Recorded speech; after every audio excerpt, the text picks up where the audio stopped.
दोस्तों, रतन टाटा जी को तो हम सब लोग बहुत अच्छे तरह से जानते हैं। उनका कहना है कि मैं कभी सही फैसले नहीं लेता, बल्कि जो भी फैसले ले लेता हूँ उसे सही साबित करने के लिए जी जान से लग जाता हूँ। रतन टाटा जी देश की मुसीबत के समय या किसी आपदा के समय देशवासियों के साथ खड़े नजर आते हैं और हजारों करोड़ों देश की जरूरत के लिए दान कर देते हैं।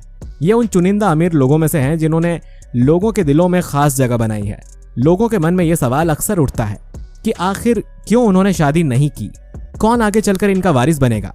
रतन टाटा जी का एक वीडियो वायरल हो रहा है जिसमें मौजूद एक लड़के को कहा जा रहा है उनका वारिस। आखिर कौन है ये लड़का, कहाँ मिला ये लड़का रतन टाटा जी को जो बन गया उनके परिवार का सदस्य। क्या ये रतन टाटा का रिश्तेदार है या फिर असिस्टेंट? क्या यही बनेगा अब टाटा इंडस्ट्री का नया चिराग जिसके साथ रतन टाटा जी ने अपना 84वां जन्मदिन मनाया? इन सभी सवालों का जवाब जानने के लिए बने रहिए हमारे साथ इस वीडियो में अंत तक।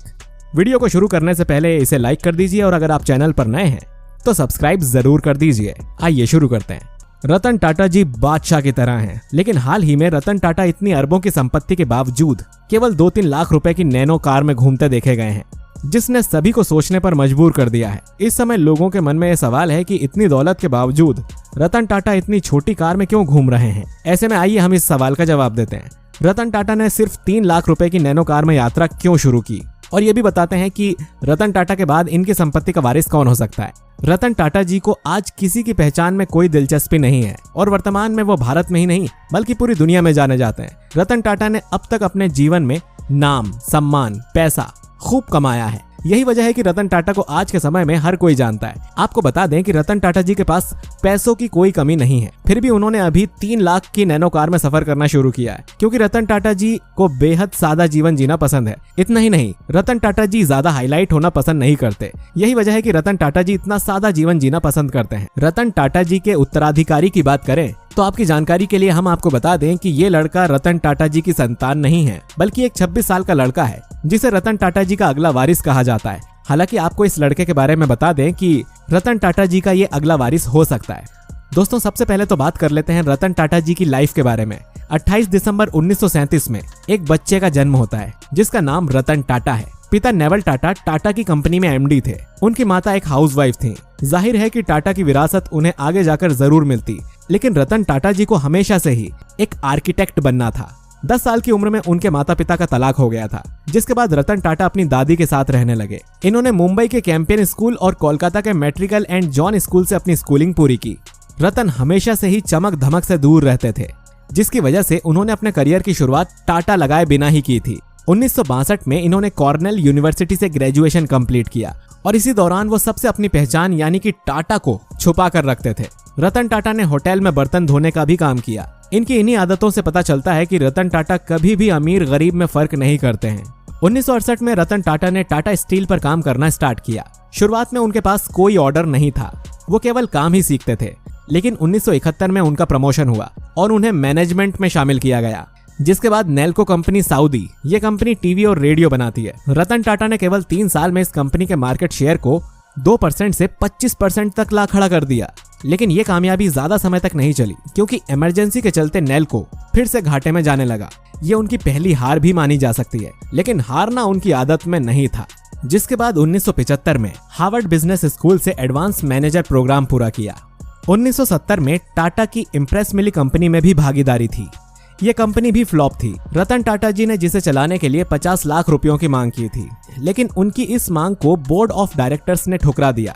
ये टाटा की दूसरी हार थी, लेकिन इन फेलियर से उन्होंने बहुत कुछ सीखा और अपनी लगन और हिम्मत के साथ 1986 में उन्हें टाटा इंडस्ट्री का अध्यक्ष बनाया गया। 1991 में उन्होंने JRD टाटा ग्रुप के अध्यक्ष पद को छोड़ा। तब तक रतन टाटा कंपनी की जिम्मेदारी उठाने के काबिल हो गए थे, जिसके बाद उन्हें कंपनी का चेयरमैन बनाया गया।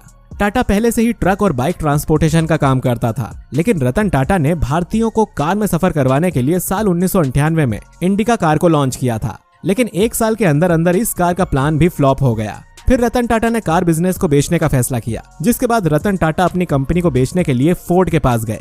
फोर्ड कंपनी के मालिक बिल फोर्ड ने उनकी बेइज्जती करते हुए कहा कि जब तुम्हें कार बिजनेस का अंदाजा ही नहीं था तो तुम इस बिजनेस में आए ही क्यों।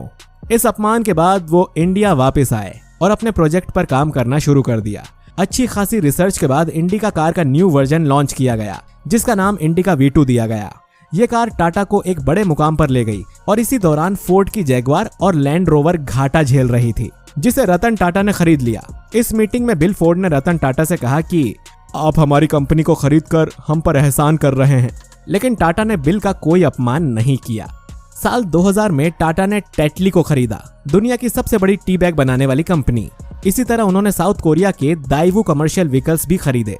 2008 में नैनो कार की शुरुआत में अच्छा बिजनेस किया, लेकिन बाद में इसकी इमेज एक चीप कार वाली हो गई थी। रतन टाटा ने ऑनलाइन पेमेंट कंपनीज में भी इन्वेस्ट किया, जैसे कि पेटीएम, ओला, कार देखो, लेंसकार्ट और जिवामे जैसी कंपनीज। साल 2012 में रतन टाटा 75 साल की एज में अपने पद से रिटायर हो गए।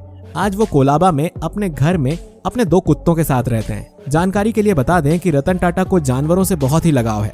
रतन टाटा आजीवन कुंवारे ही रहे, वो जिंदगी भर अपने बिजनेस को ही प्रायोरिटी देते रहे। अब बात कर लेते हैं रतन टाटा के वारिस की। तो हमने अभी आपको बताया कि रतन टाटा कुंवारे हैं, तो सवाल उठता है कि इस वीडियो में जो दिखाई दे रहा है वो लड़का कौन है। तो दोस्तों ये है शांतनु नायडू, जो कि महाराष्ट्र के पुणे शहर का रहने वाला है। शांतनु की उम्र 28 साल है और उसने पुणे यूनिवर्सिटी से मैकेनिकल इंजीनियरिंग करने के साथ ही अमेरिका की यूनिवर्सिटी से ग्रेजुएशन कंप्लीट किया। आज के समय में शांतनु टाटा ट्रस्ट कंपनी में चेयरमैन ऑफिस में डिप्टी जनरल मैनेजर के पद पर जॉब कर रहा है।